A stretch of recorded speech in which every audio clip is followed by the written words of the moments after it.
Shalom, mais ça, mais non, non. Shalom, homme de Dieu. Oui. Nous avons donc une question à votre endroit. Aujourd'hui, les gens disent que Jean chapitre 21, que dans le livre de Jean, l'évangile de Jean, Jean chapitre 21, en son verset 25, et ils entendent qu'il y a encore beaucoup de choses que Jésus-Christ a fait et que ces choses-là ne sont donc pas inscrites dans le livre qu'est la Bible aujourd'hui. Et quand les gens lisent simplement cela, et ils trouvent que non, la Bible n'est pas complète et que la Bible est basée sur le mensonge et que tout n'est pas au point dans la Bible. Et c'est ce que nous voulons demander ici. Et nous voulons voir si est-ce que cela, vous êtes d'accord avec cela. Merci. Donc, frère, nous vous saluons dans le nom de Jésus-Christ. Et nous saluons aussi tous ceux qui nous écoutent. Et nous voyons ici que votre requête est aussi une préoccupation de beaucoup de personnes. Et surtout quand les gens ne sont pas d'accord avec la parole de Dieu, c'est là ils sortent ces versets puis ils veulent toujours argumenter. Et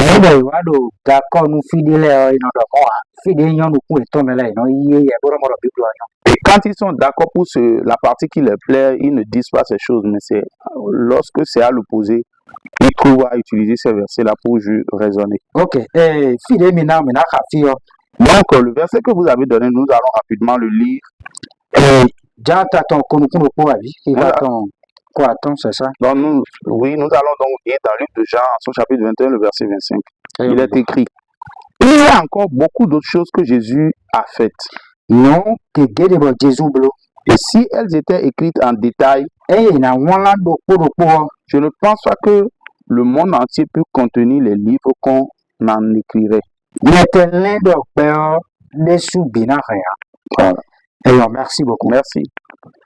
Et vous allez voir ici que beaucoup de choses ont été faites par Jésus-Christ. Et il y a les miracles. Et si quelqu'un est en train de parler jusqu'à va dire que non, telle personne a fait beaucoup de choses. Et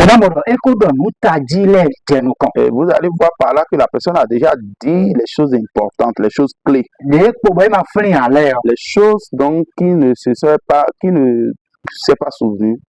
Donc, c'est en ce moment-là on dit que non, il y a encore beaucoup de choses qu'on n'a pas dit, on ne pouvait pas tout dire.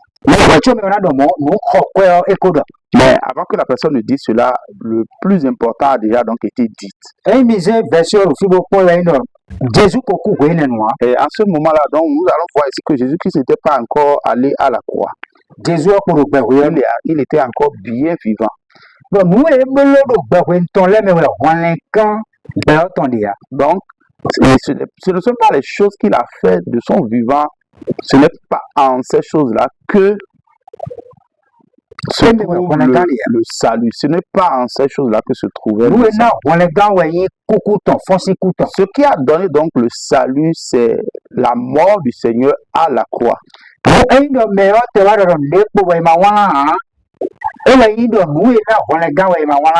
Donc, si la personne dit que il y a quelque chose qui n'a pas encore donc été dite, ce n'est pas en fait cela qui a donné en fait le salut. Donc, la seule chose qui donne le salut, c'est ça en fait qui est dans la parole de Dieu ici. Donc,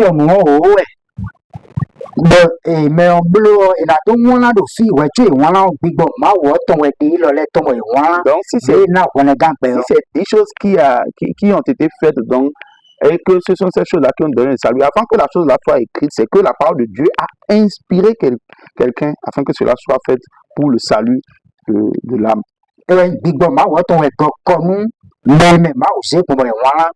Donc, c'est en cela que nous trouvons que c'est l'Esprit de Dieu qui a inspiré les gens et ils ont rapporté ces choses. Donc,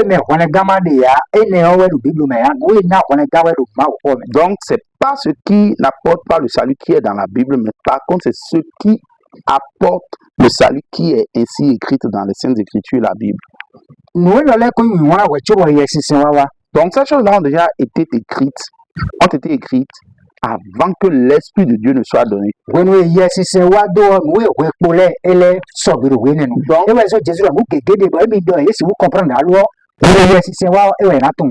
Donc, lorsque l'Esprit de Dieu vient, lorsque l'Esprit de Dieu est venu, c'est en ce moment que les choses qui ont manqué ont été accomplies et faites. Car c'est pourquoi le Seigneur Jésus-Christ pouvait dire, lorsque son Esprit n'était pas encore là, qui ne pourront pas comprendre les choses, mais lorsque l'Esprit va venir, il vous conduira dans toute la vie. Et c'est pourquoi lorsque l'Esprit est venu, beaucoup de choses ont été accomplies, ils ont vu.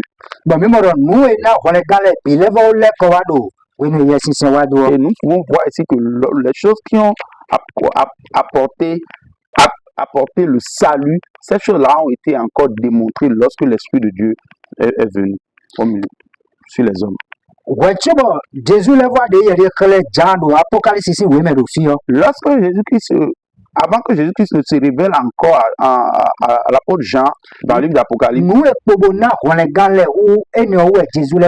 les choses, le reste des choses qui doivent encore apporter plus le salut, c'est sur ces choses-là, Jésus-Christ s'est encore révélé à Jean. Et nous voyons par là que les choses qui ont apporté le salut, il n'en reste plus à part ça. Bon, nous allons lire rapidement quelque chose dans le livre d'Apocalypse en son chapitre 22. En son chapitre 22, le verset 19. Apocalypse 22, le verset 19. Nous lisons. Il est écrit. Verset 19. Et les fondements de la muraille de la ville étaient garnis de toutes sortes. Autant pour moi. Verset Apocalypse 22, le verset 19. Oui. Excusez.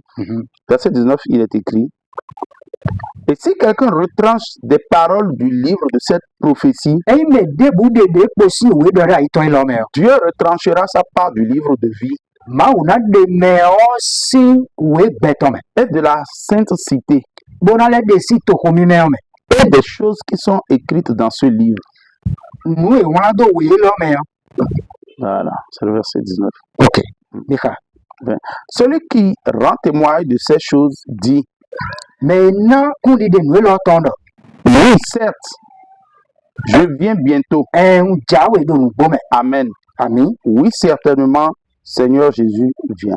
Merci. Le verset 18 maintenant dit, je déclare à quiconque entend les paroles de la prophétie de ce livre que si quelqu'un y ajoute, Dieu fera tomber sur lui les plaies écrites dans ce livre. Et si quelqu'un retranche des paroles du livre de cette prophétie, Dieu retranchera sa part du livre de vie et de la sainte cité. Et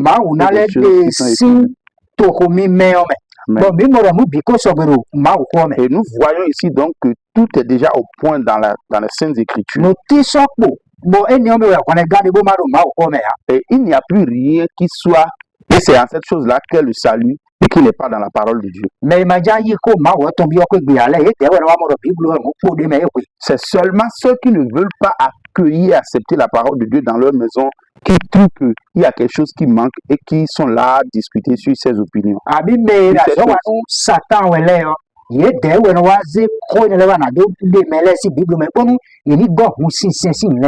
c'est ceux qui ne veulent pas croire en l'évangile de Jésus-Christ et qui travaillent pour Satan, qui sont là à discuter ces choses et en retranchent la parole de Dieu pour ajouter leurs idolâtries et leurs histoires dormies debout sur ces choses. Sinon,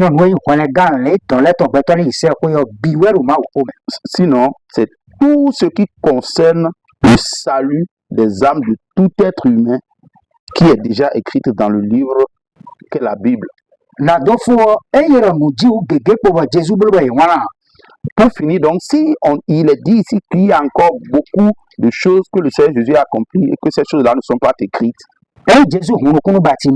Si Jésus-Christ a ouvert les yeux du Bartimée, cela ne nous a pas donné à nous le salut. Si Jésus-Christ pouvait ramener à la vie un enfant mort qu'on voulait aller enterrer, qu'il est venu à la vie, cela ne nous a pas donné à nous le salut. Si Jésus-Christ pouvait chasser les esprits impurs de ce fou de Gadara, cela ne nous a pas donné le salut. Donc